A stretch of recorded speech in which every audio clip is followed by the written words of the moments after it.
नमस्कार मित्रों, मैं शिव प्रसाद आप सभी का अभिनव कोचिंग क्लासेस के इस प्लेटफॉर्म पर स्वागत करता हूं और आशा करता हूं कि आप सभी लोग खुश होंगे, स्वस्थ होंगे और मस्त होंगे।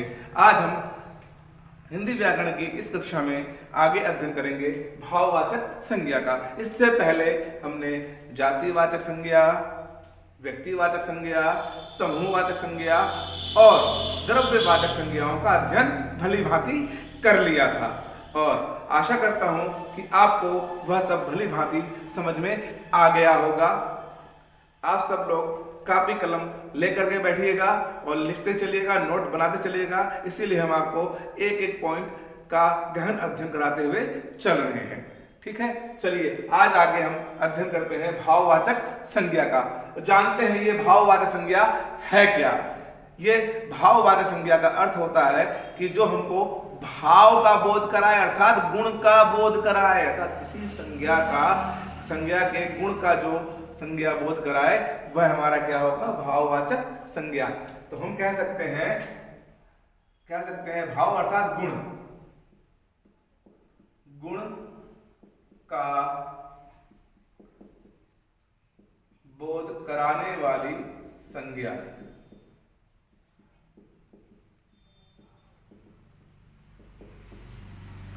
गुण का बोध कराने वाली संज्ञा। अब इसका मतलब हम कह सकते हैं कि वह संज्ञा जो हमें गुण का बोध कराए वह भाववाचक संज्ञा होती है। अब ये गुण के अंतर्गत हमारा क्या क्या आ जाता है, इसको देखते हैं। गुण के अंतर्गत हमारा गुण तो है ही, गुण आएगा, गुण के साथ साथ हमारा भाव आएगा, भाव कह रहे हैं, भाव तो है ही हमारा, गुण आएगा। गुण के अतिरिक्त हम कह सकते हैं कि इसके अंतर्गत हमारा स्वभाव आ जाएगा, दशा आ जाएगा। तो इसके आधार पर हम कह सकते हैं, हमारी परिभाषा निकल कर आएगी, इसके आधार पर हम कह सकते हैं कि वह संज्ञा जो गुण, दशा व स्वभाव का, गुण, दशा व स्वभाव का बोध कराए,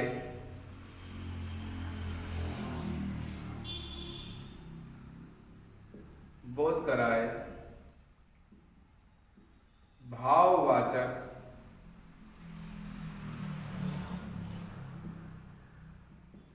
संज्ञा कहलाती है। भाववाचक संज्ञा कहलाती है। स्पष्ट है मित्रों। अब देखते हैं कि यह भाववाचक संज्ञा है क्या और यह क्या है। जैसे हम कह सकते हैं, उदाहरण के रूप में हम कह सकते हैं कि जल हमारा क्या है, एक संज्ञा है और जल का गुण क्या है, जल का गुण शीतलता है। जल का गुण शीतलता है। इसी प्रकार से हम कह सकते हैं अग्नि का जो हमारा गुण होगा, अग्नि का गुण उष्णता होता है मित्रों।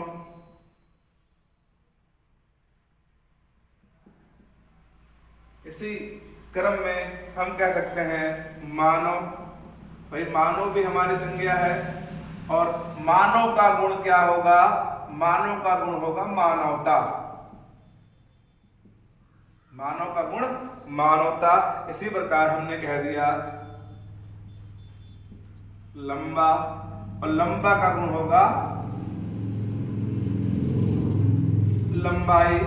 और इसी प्रकार से हमने कह दिया विद्वान, और विद्वान का गुण क्या होगा, विद्वता, विद्वता। इसका मतलब हम स्पष्ट रूप से कह सकते हैं कि ये सभी के सभी हमारे क्या हैं, गुण हैं। और गुण होने के साथ साथ ये सभी के सभी क्या होंगे, हमारी सभी के सभी हमारी भाववाचक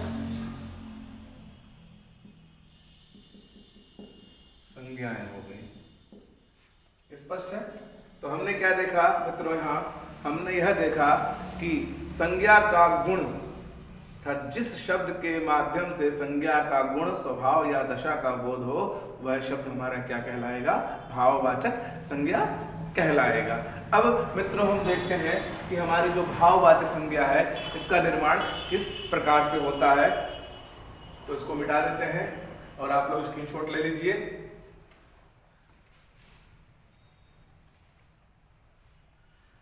या वीडियो को रोक कर लिखना चाहे, नोट्स तैयार करना चाहे तो रोक करके नोट्स तैयार कर लिया कीजिए। आगे देखेंगे हम मित्रों भाववाचक संज्ञा का निर्माण।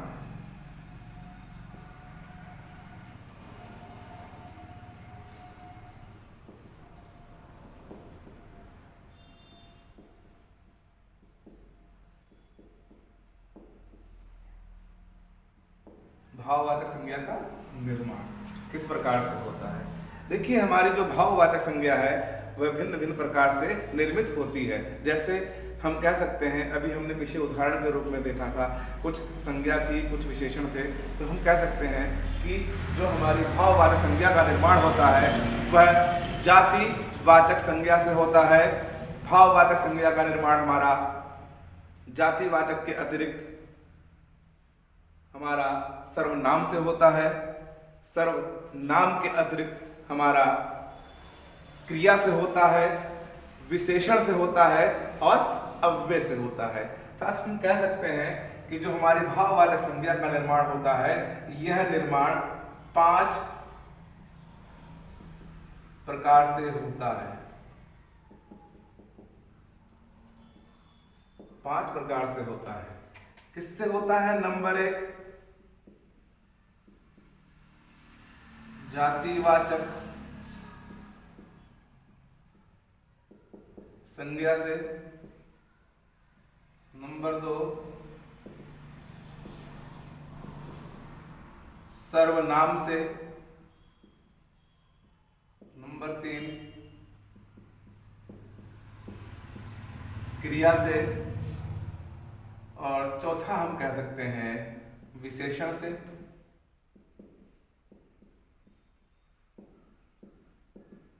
और 5वें की यदि हम चर्चा करें तो अव्यय से। स्पष्ट है मित्रों? तो हमने यहां पर देखा कि जो हमारी भाववाचक संज्ञा है वह जातिवाचक संज्ञा से निर्मित हो रही हैं, सर्वनाम से निर्मित हो रही हैं, क्रिया से निर्मित हो रही हैं, विशेषण से हो रही हैं और अव्यय से हो रही हैं। अब यहाँ पर हम एक एक से देख लेते हैं किस प्रकार से हमारी संज्ञाओं का निर्माण होता है। ठीक है मित्रों, कुछ उदाहरण देख लेते हैं इसके हम। तो सबसे पहले हम देखते हैं जातिवाचक संज्ञा से भाववाचक संज्ञा का निर्माण।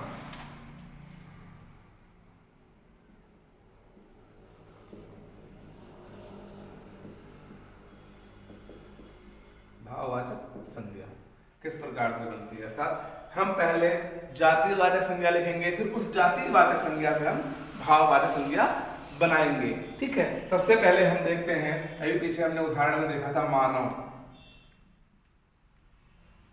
मानव हमारी जातिवाचक संज्ञा है, क्योंकि यदि हमने मानव कहा तो हमको संपूर्ण संसार के मानवों का बोध हो गया। और हमने जातिवाचक संज्ञा में आपको पहले बताया है कि वह संज्ञा जो अपने संपूर्ण जाति समुदाय का प्रतिनिधित्व करती है उसे हम जातिवाचक संज्ञा कहते हैं। तो ये हमारी क्या हो गई? मानव जातिवाचक संज्ञा। और मानव का गुण हमने पीछे बताया था मानवता। मानवता, इसका अर्थ ये हो गया कि मानव जातिवाचक संज्ञा से हमने मानवता भाववाचक संज्ञा का निर्माण किया। इसके अतिरिक्त हमने कह दिया स्त्री। स्त्री देखते हैं, स्त्री से हमारा क्या हो जाएगा? स्त्रीत्व हो जाएगा। स्त्रीत्व हो जाएगा। इसके अतिरिक्त हमने लड़का कह दिया। लड़का जातिवाचक संज्ञा से हमारा क्या हो जाएगा? भाववाचक संज्ञा में लड़कपन हो जाएगा।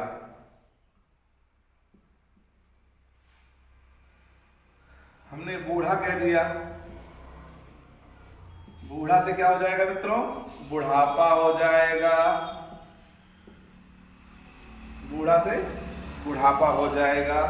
मित्र हमने कह दिया, मित्र भी हमारी जातिवाचक संज्ञा है और मित्र से क्या हो जाएगा हमारा मित्रों? मित्रता हो जाएगा।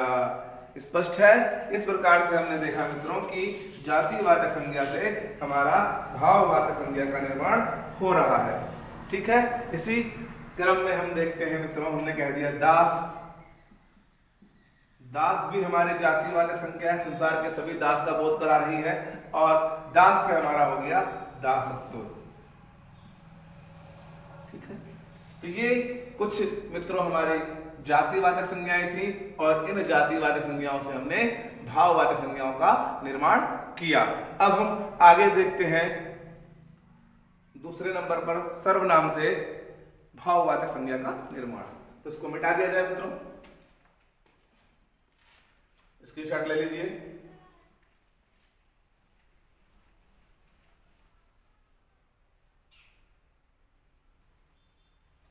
दूसरा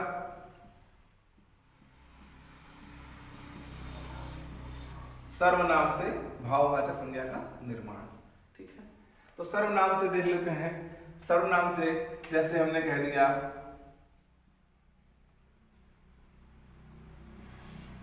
अपना, तो अपना हमारा सर्वनाम है और अपना सर्वनाम से हमने भाववाचक संज्ञा का निर्माण किया। क्या हो जाएगा अपना से? अपनापन या अपनत्व। अपनापन मित्रों या अपनत्व। इसी प्रकार से हमने मम कह दिया तो मम से हमारा ममत्व हो जाएगा या ममता हो जाएगा। इसी प्रकार से यदि निज कह दिया जाए तो निज से हमारा निजता या निजत्व हो जाएगा। तो ये कुछ उदाहरण थे हमारे सर्वनाम से भाववाचक संज्ञा के। अब हम अगला देख लेते हैं, तीसरा विशेषण से। विशेषण से भाववाचक संज्ञा। ठीक है मित्रों, अर्थात यहां पर हम देखते हैं कि कुछ विशेषण शब्द हैं और उन विशेषण शब्दों से हम भाववाचक शब्द का निर्माण करेंगे। जैसे हमने पीछे उदाहरण में देखा था लंबा। लंबा विशेषण है, हमने कह दिया वह लड़का लंबा है, तो लड़के की विशेषता क्या होगी कि लंबा है, तो यह विशेषण हो गया। और विशेषण से हमने भाववाचक संज्ञा बनाई तो क्या हो जाएगा हमारा? लंबाई हो जाएगा। इसी क्रम में हमने विद्वान की चर्चा की थी, तो विद्वान भी हमारा मित्रों विशेषण ही है और विद्वान विशेषण से यदि हम भाववाचक बनाएंगे तो पीछे हमने देखा था विद्वता हुआ था, विद्वता। ठीक है मित्रों, इसी क्रम में यदि हमने कह दिया चिकना, तो मित्रों चिकना भी हमारा क्या है? विशेषण है कि वह घड़ा चिकना है, वह मूर्ति बड़ी चिकनी है, आदि आदि, मतलब उसकी विशेषता बता रही है। तो चिकना से हमारा क्या हो जाएगा? चिकनाहट या चिकनापन या चिकनापन। तो ये थे कुछ हमारे उदाहरण मित्रों विशेषण से भाववाचक संज्ञा के। ठीक है मित्रों, अब इसके आगे मित्रों हम देखते हैं क्रिया से। इसको मिटा देते हैं।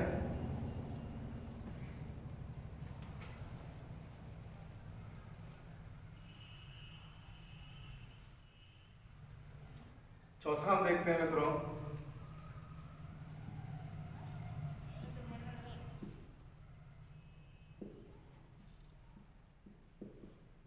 क्रिया से भाववाचक संज्ञा का निर्माण। क्रिया से भाववाचक संज्ञा का निर्माण। ठीक है मित्रों, अब यहां पर हम कुछ क्रिया शब्द लेंगे और उन क्रियाओं से हम भाववाचक संज्ञा का निर्माण करेंगे। और हमें पता है क्रिया की पहचान क्या है। क्रिया वह होती है जिसके अंत में अधिकांशतः ना आता है। तो उस क्रिया से अब यहां बनाएंगे हम भाववाचक संज्ञा। जैसे हमने कह दिया घबराना, तो घबराना से मित्रों हमारा क्या हो जाएगा, घबराहट।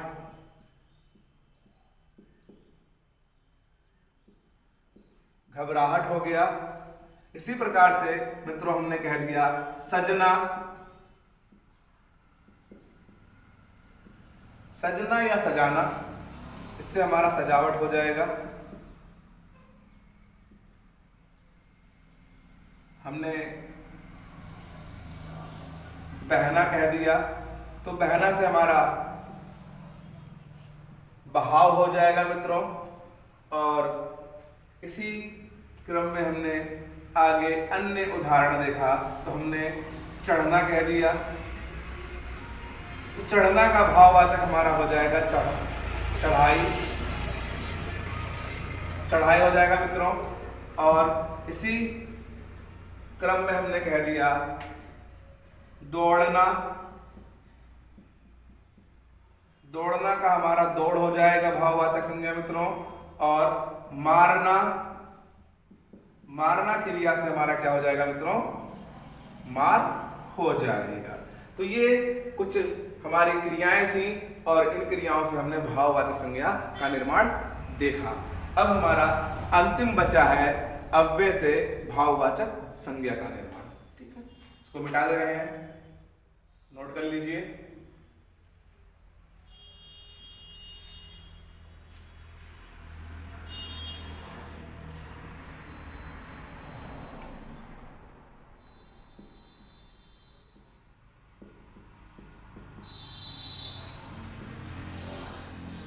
पांचवा है मित्रों अव्यय से भाववाचक संज्ञा निर्माण। सबसे पहले हम जानते हैं अव्यय होता क्या है। देखिए अव्यय वे शब्द होते हैं जो अविकारी होते हैं और जो किसी भी प्रकार से परिवर्तित नहीं होते हैं। ठीक है, लिंग या वजन के कारण उनमें परिवर्तन नहीं होता है, उन्हें अव्यय कहा जाता है। तो हम इस प्रकार के शब्दों से भाववाचक संज्ञा का निर्माण करेंगे। जैसे हमने एक शब्द लिया दूर, दूर, और दूर का प्रयोग करते हैं, देखते हैं परिवर्तन होता है कि नहीं, ये अव्यय है कि नहीं। हमने कहा लड़की दूर खड़ी है, लड़का दूर खड़ा है। तो लिंग परिवर्तन करके देखा तो दूर में कोई परिवर्तन नहीं हुआ, दूर का दूर ही रहा। वचन में देख लेते हैं, लड़के दूर खड़े हैं, लड़कियां दूर खड़ी हैं। तो वचन में भी परिवर्तन हमने करके देखा, दूर में कोई परिवर्तन नहीं हुआ, अर्थात यह अव्यय है या अविकारी है। स्पष्ट है। और इस शब्द से हम भाववाचक बनाते हैं। दूर का हो जाएगा दूरी। इसी प्रकार से हमने निकट कह दिया, तो निकट से हमारा हो जाएगा मित्रों निकटता या नैकट्य। इसी प्रकार से वाह वाह कह दिया, वाह वाह, तो वाह वाह का हो जाएगा वाह वाही। इसी क्रम में मित्रों हमने कह दिया शाबाश, शाबाश हमारा शाबाशी हो जाएगा। ठीक है मित्रों, तो ये सभी हमारे क्या हैं, सब के सब हमारे अव्यय शब्द हैं और इन सभी अव्यय शब्द से हमने भाववाचक संज्ञा का निर्माण देखा। तो मित्रों आज की वीडियो आपको कैसी लगी कमेंट करके बताना बिल्कुल ना भूलिएगा। और इसी तरह की लाभदायक वीडियो को देखने के लिए हमारे चैनल को सब्सक्राइब कीजिए, लाइक कीजिए, कमेंट कीजिए। आज के लिए इतना ही, फिर मिलते हैं अगली क्लास में एक नए चैप्टर के साथ। जय हिंद, जय भारत।